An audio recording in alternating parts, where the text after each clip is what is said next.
Welcome to the Spot On Insurance Podcast, brought to you by ILSA, Insurance Licensing Services of America. This is Ted Tavares. And this is Arlene Tavares, coming to you from beautiful Puerto Rico. I'm so excited because today we'll be exploring the latest innovations and industry trends. But before we begin, please remember to click on the subscribe button so you don't miss a single episode. And now, here's our host, Doug Foresta.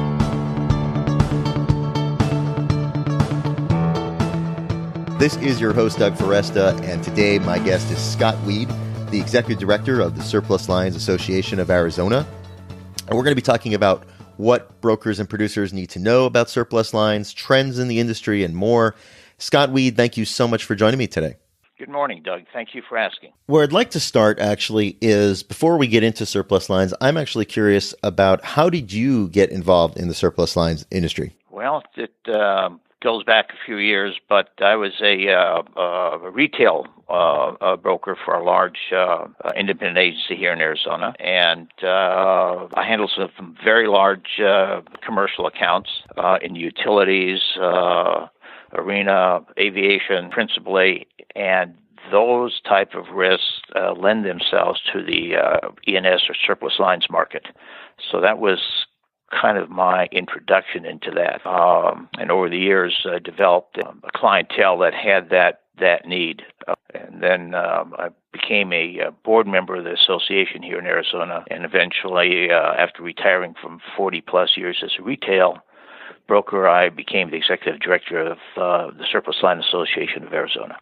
Thank you. And I know that we have done a previous episode about surplus lines, but I still want to, for the sake of this episode, ask you, what is the definition of surplus lines versus the retail side of insurance? Well, there's a legal definition, but I think the practical definition is it is a insurance product that is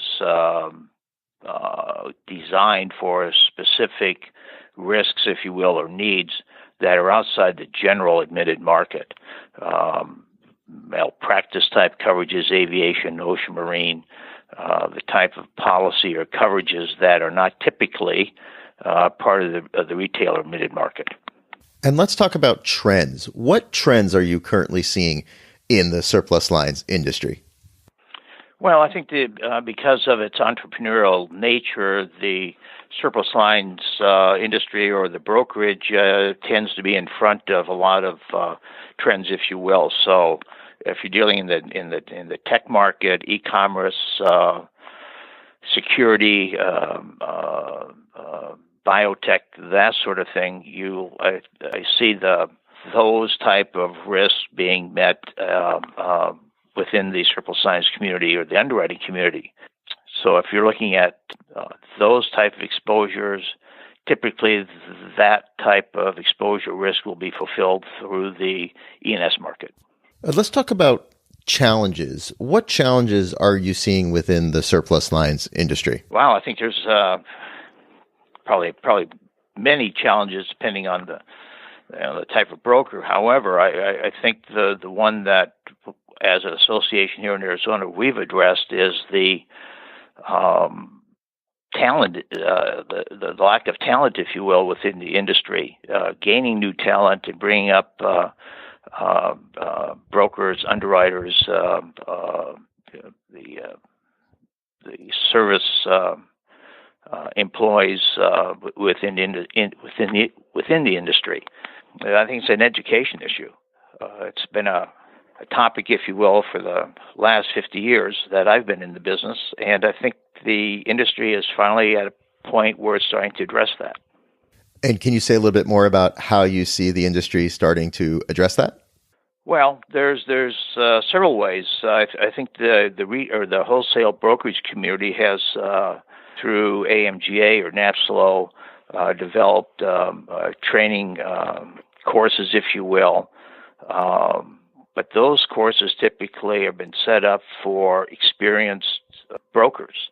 I think the real issue that the brokers I deal with are concerned with is the back room or attracting new talent to the industry. And that attracting new talent has been an issue, like I said, for probably 50 years. So how do we get the millennials, if you will, interested in becoming part of who we are and what we do? So our efforts here locally, and I can see that trend on a nationwide basis, is to get the message out to, new employee prospects, if you will, that this is an industry that has a lot of promise, has a lot of opportunity, and is something they should be interested in. Well, speaking of interested, I know that one of the challenges is that there are more new people coming into surplus lines. And then with that comes new challenges. Can you talk about some of the new challenges that you're seeing as new people do enter the surplus line field? Well, I guess it's a common problem going back to when I started in the industry. Most people don't even know what the insurance industry is all about. I think the common perspective is that we sell auto and homeowners policies, whether we're Geico or State Farm or Farmers, that type of brokerage type arrangement, and so they're kind of put off by that. So getting the message out that this is a technical career. It has sort of the I'll use the Walter Mitty type analogy. You can be just about anything and anybody you want to be on any given day. You can be in aviation one day, the next day ocean marine, construction, all those sort of things. So it has an appeal, I think, for a broad interest of talent that we could attract to the industry. Basic knowledge of who we are and what we do, I think, has been lacking for a number of years. So getting the message out, I think, is the mission. Spot On Insurance is sponsored by ILSA, Insurance Licensing Services of America, America's premier licensing and regulatory compliance experts. To learn more about ILSA and the services they provide, visit ilsainc.com. What are the chief complaints that you hear when it comes to processors and dealing with, new people coming into the surplus field? I think it's just a lack of knowledge, and you can't blame the people coming in because they don't know what they don't know. Right. So again, one of the missions, if you will, that our association here locally is addressed is let's get into the high schools and into the community college arena and start getting the message out and providing a pathway for new employees, if you will, to come to the surplus lines brokerage market, and that just takes time. But again, it is getting the message to high school graduates, community college attendees, or we're talking returning veterans, these type of groups, showing them the opportunities that exist in this industry. And hopefully through this podcast, they'll get to know more about surplus lines. I'm with you there, Doug. I think the deal is, again, getting the message out that we are this very professional industry. We provide a needed, an important service in the business community, and there's a place for just about anyone. Well said. So what are some of the top things? I mean, I know that the list could be a long one, but what are some of the top things that filers need to know when it comes to the surplus lines industry? Well, I think the basic criteria would be that they actually understand what insurance policy is. Most states like Arizona, when you do your surplus lines filings for the taxes, you go online and there's a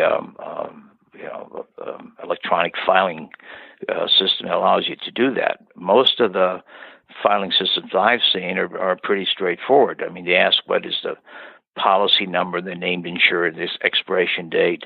So I think the basic knowledge of exactly what is on the declarations page of a policy. Plus, you have to understand, what the underwriting companies are, and be able to list those, and what kind of classes of business that the policy basically provides coverage for. Other than that, I think it's pretty straightforward. I think the challenge for any filer, if you will, and I experienced this as a retail broker, I had 43 licenses, 43 different jurisdictions. There are 40, right, currently, I think there's 51 or 53, I'm not sure the exact number, jurisdictions that have 53 different ways of filing of taxes. And the NRRA was to help, was to address that. It never really came to fruition, although a lot of things were made a lot simpler with home state definitions and those sort of things. But the fact of the matter is, every jurisdiction has their own way. And that's, I feel their pain. It's tough to keep up. Well, let's talk about the attitude of regulators when it comes to the surplus lines industry. In your experience, what is the general attitude of regulators towards surplus lines? Well, my experience has been most of them are pretty open and receptive, if you will, to how we operate and why the surplus lines community exists. They understand that we're not part of the norm. We are entrepreneurial. The policies are designed specifically for different classes of businesses or a unique situation that might exist. So I think there's this understanding of you provide us a very specific solution within the insurance industry, as long as you're providing that service and if you're transparent about the way you do business. I think the regulators are pretty well set with that. Again, it's an educational process in a lot of cases where you have regulators that come out of the life or group health arena, or they're coming out of the retail admitted market arena. They need a little education, but for the most part, my experience has been they are fairly receptive to the way surplus lines is underwritten and marketed. So my next question for you then is, if I am a broker who's thinking about learning more and getting into the surplus lines industry, what are some resources? How can I learn more about surplus lines? I would start with AMGA or NAPSLO, the major associations within the industry. You can go to a lot of the state websites, Surplus Line Association websites. There's information there. You may want to contact some of the larger brokerages regarding what they look for as a broker, what their requirements may be. So there's places to go. Unfortunately, I don't think there's any, there's not a library, so to speak, but there are websites and there are associations that provide that kind of knowledge. And if people want to learn more about the Surplus Lines Association of Arizona, how can they go about doing that? Well, we have, on our website, in fact, we just have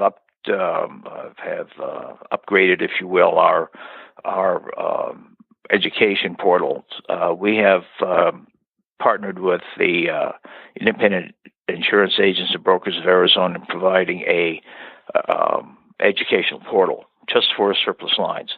So there's some information on the background, what surplus lines is, what it does, the licensing type questions, and that sort of thing. So I believe there are other states or other sites that provide that sort of similar education or guidance. Excellent. Thank you so much. My guest today, again, has been Scott Wede, the Executive Director of Surplus Line Association of Arizona. Scott, thank you so much for coming on and sharing your words of wisdom with us. Well, Doug, thank you for asking. It's been my pleasure, and best wishes. When you get a chance, go to our show notes and click the link to rate and review our podcast. We greatly appreciate it. Thank you so much for joining us. And don't forget, we'll be answering your podcast questions every Friday live on Facebook at 11 a.m. Eastern.